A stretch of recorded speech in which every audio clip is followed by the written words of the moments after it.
Destiny on his stream always does this thing that confuses me as someone who has a kind of a different way of looking at morality.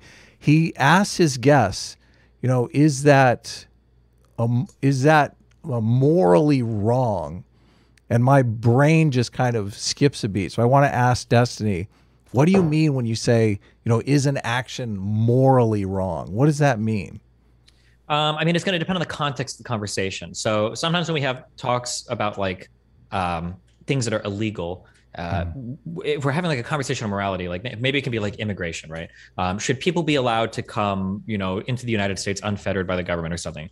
And like, we'll be going back and forth, like, well, you could change the culture, you could bring crime, will you help the economy, will you do this or that? And inevitably, at some point in the conversation, they're like, well, you know, they can't do that. That's illegal. And it's like, well, hold on. We're not having a question of what is the law. We all know what the law is. The question is like one of morality. So or do you want to have like a moral conversation, or do you want to talk about like what the law should be? Or do you want to like have a different type of conversation? So in that context, it'll usually be with reference to, well, what are we talking about? Because sometimes when you're having like moral conversations, which is usually when you're saying, like, what should we do as people will sometimes like make these odd statements where they go, well, that's illegal or not. And it's like, okay, but that's not really what we're talking about. You know? But isn't legal immoral too? Isn't legality just morality codified into law and enforced by law enforcement? Yeah, and I mean, like the legal system is downstream from an ethical system, but I mean that doesn't mean they're the same thing. They're two different things, right? Well, like I don't know that they are, because okay, hold on. Let me make a stronger statement. They are different things. It is irrefutable that they're different things, if for no other reason because we're using different words to refer to two different things. Like you can have many different types of moralities in a certain country in one law. Arguably, that's every country. In the United States, many different people believe in many different religions, but they all follow the same law. We have to in order to make a country coherent, right? Right. But I'm saying the law is obviously dictates behavior, right? It's the rules of behavior, and morality is rules of behavior as well. But we're taking those rules of behavior, which are informal rules when we're talking about morality, and we're making them formal rules when we're talking about law. So they still fall under the umbrella of permissible behavior, correct? Yeah. If you want to say that morality and legality are underneath this category that we call rules, we can say that, but just because two things exist under the same category doesn't mean they're the same thing. If I was a programmer, I can make any number of programs or video games or board games that have a number of rules, permissible actions or behaviors, but that doesn't make those rules either moral rules or legal rules. They're just all different types of rules, but they're still different things. No, and I understand. The reason why I'm asking you is because it comes up so much on your streams. And when you say, is that moral behavior, you're talking about a rule. And when I think of morality, I think of the rules being structured to create a good society, a prosperous society. And if you don't think of it in that context, you're just asking yourself, you know, what is my personal morality is. And I don't believe in a personal morality. Morality is the rules that we all follow together to foster a healthy society.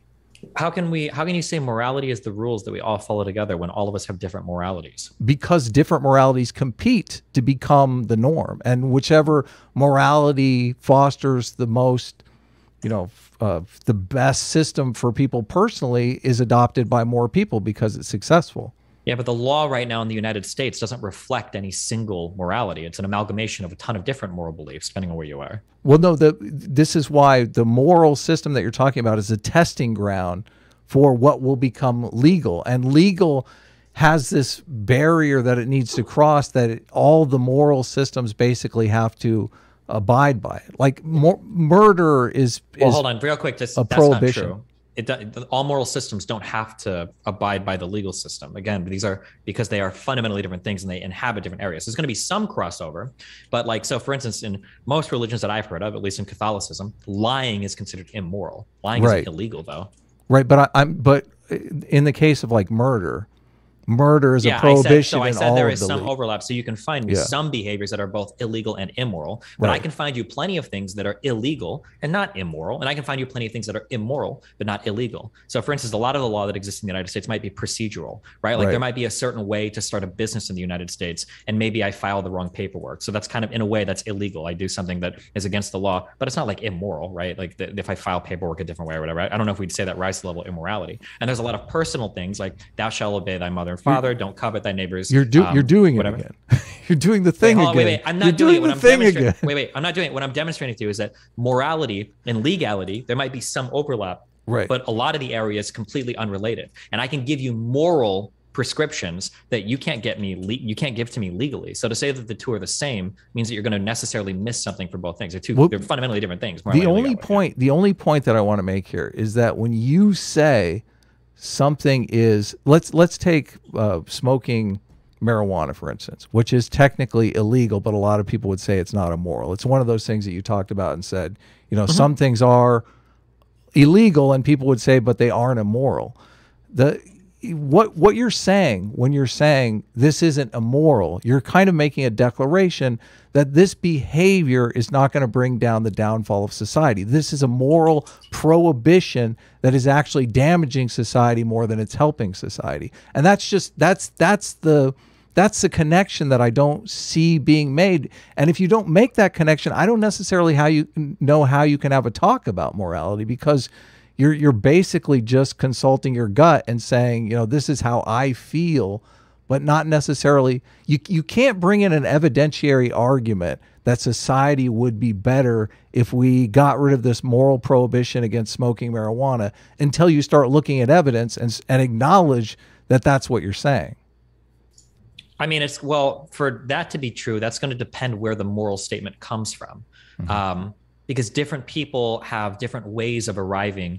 So for normative ethics, different people have different ways of figuring out if an action is right or wrong. So if you are of the mind that smoking a substance is wrong because, we shouldn't be putting those types of things into our body just by virtue, it's just a wrong thing to do, then appealing to like some data-driven argument isn't going to convince somebody like that, right? They're gonna be like, I don't care if it makes people happy or whatever. Like, there's a lot of hedonistic things that might be able to make somebody temporarily happier, but the spiritual damage to yourself doesn't make it worth it. So for that type of person, a data-driven argument probably would never work, because they're arguing on virtues, not on the outcomes of everything, right? Well, I'm not talking about convincing somebody. I'm talking about coming to some scientific conclusion on whether or not a prohibition should be moral or immoral.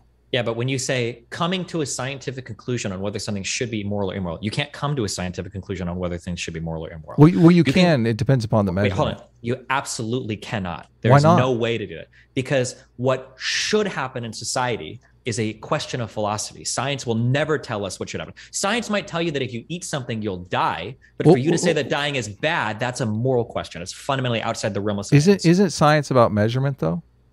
Yes, but not measuring morality. So, but what? Like this is why I brought it up to begin with, and I'm being terrible to our guests. I'll say one more thing, and then we'll let Carl jump in. Just to say, Destiny has just so fucking demolished you here. Damn, don't be mean about it, Jesus. Yeah, but holy shit. Wait, real quick. I understand why, because this happens a lot. This is a big like Sam Harris thing, okay? I can't. Just real quick. Wow. So we have something.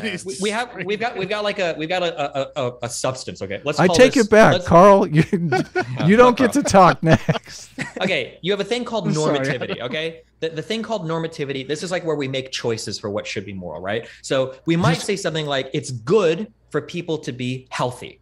Now, we're having two different conversations. No, we're not. I promise it. I understand all of that. Yeah. Okay, then let me just walk to the next part, because I promise we're in the same conversation. Okay. From normativity, I'm going to walk over to science now, and now I'm going to measure which foods make us the healthiest and what makes us really unhealthy. Now, I might be tempted to say, well, look, science is answering moral questions because it's showing us which foods are healthy or unhealthy. That's not, science is only telling you what's healthy or unhealthy. The moral question was, should we value things that make us healthy or unhealthy? That's a question of normativity. That's over in the realm of ethics. It's fundamentally detached from the world of science. Science will never tell us what is right or wrong or what is good or bad. It'll only tell us like what you said, it measures things. Yeah, no, and I agree with you. But if you want to pick some metrics for society, then you are measuring things. Like if you're judging a society based on, income income equality, if you're measuring things on the suicide rate, if you're measuring things on unemployment or employment, you're literally measuring things. So when we take these metrics, we're saying, a good society is one that has a low unemployment rate. A good society is one that has a low suicide rate. The science part doesn't do anything there for you. The science can help you. Wait. Hold on. I'm telling you. The science can help you measure it, but the thing you said in the beginning, we pick those things. The picking is the moral part. You're choosing to value unemployment. You're choosing to value wages. You're choosing to value these things. The choice is the moral part. Science can help you measure things after, but we could choose other things. Maybe the healthiest society is the one with the longest type of hair. Whoever has more long hair in society, that's the most moral one. We can use science to measure who has the longest hair, but the moral choice was in the beginning where we chose to value having long hair, like choosing to value the other things that you mentioned. Yes, I understand what you're saying. You're saying that we need philosophy to choose what a thriving society is. Never mind the fact that we have all of these metrics that we measure all the time. No.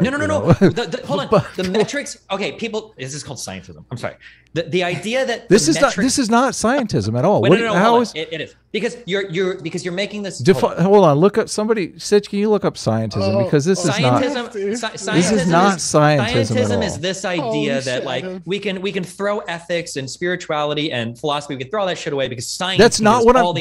That is not what I'm saying. Remotely, you're completely strawmanning my argument. Okay, I might be strawmanning it. As soon as you say scientism, you're strawmanning my argument. I've already conceded. I already agree with you that the values that a society strives for cannot be determined by science. I agree with you. What I'm telling you is you keep appealing these words like metrics. The metrics are arbitrary. You have to choose which metrics to value. So if the suicide rate is arbitrary, yes. Why are we so focused on the suicide rate in the trans debate? Why are we focused on that? I thought it was arbitrary. Because we've made the moral decision to value that thing. Yes. Really? Yes, we don't want people to. Hold on. Okay, let me ask you this. How did we do that? Let me ask you this, okay? Where does science tell you to care about a person killing themselves? Where does science tell me? Yes.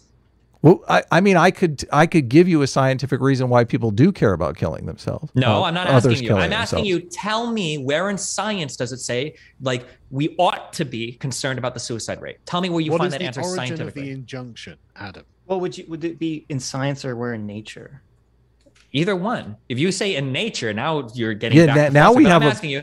Now we have an argument. No, there is no argument. I promise you. Okay. Because in nature, there is an argument. What are you talking about? No, but you can't give me an ought from an is. You just can't do this. It is impossible. Yes, thank you, Hume. Adam, I understand. I'm lost, Adam. On what is the overall point you're trying to make? I guess the overall point that I'm trying to make is I'm trying to avoid people getting into a conversation and asking, is that something that we should do morally? Is that morally right? Is that morally justified? And just consulting their gut and going, my gut says, yes, that's a good thing to do. Therefore, this is how I'm going to behave. But that's the only way people can answer these moral questions. Really. What's wrong with me consulting my gut? Well, your gut could be wrong, Carl. I know it's difficult for you to believe because this is a question of values. My gut values the things. There was a long time.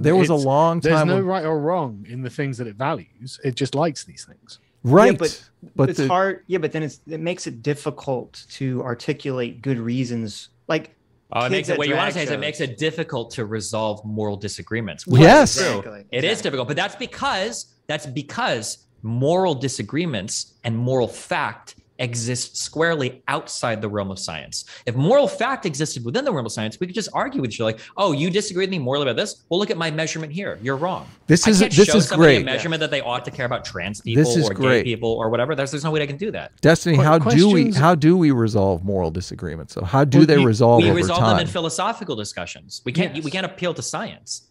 I see. I disagree, but go ahead. Wait, hold on. You can't disagree with that. It's literally, it is just by virtue of what I'm saying, it is correct. No, it's not though. It's not. Okay, hold on. Wait.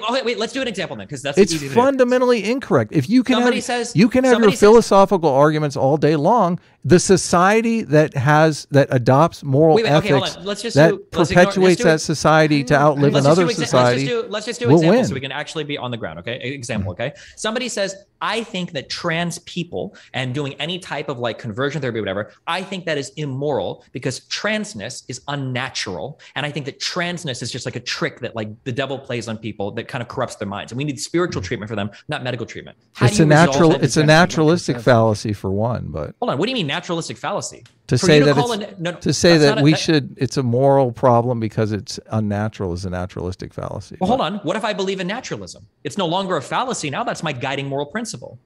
Why shouldn't I believe that the function of our bodies ought to be the case? Because it's a naturalistic fallacy. No, hold on. The naturalistic fallacy is only a fallacy insofar as you don't believe in naturalism. If I am naturalistic, if I think that we ought to do what our bodies are designed to do, and that is what is morally righteous for us, you can't just say that that's a fallacy. That'd be like me saying, well, I think God told me to. And you're like, well, that's a God fallacy. No, it's not. I believe in God. What do you mean? I've talked, Carl, you want to jump in here? I feel like you do, but. Well... Honestly, there's not really much to say. Like, I just want to beg Destiny to stop beating you. Just please, Destiny, stop hurting him. Like, no, not even joking around.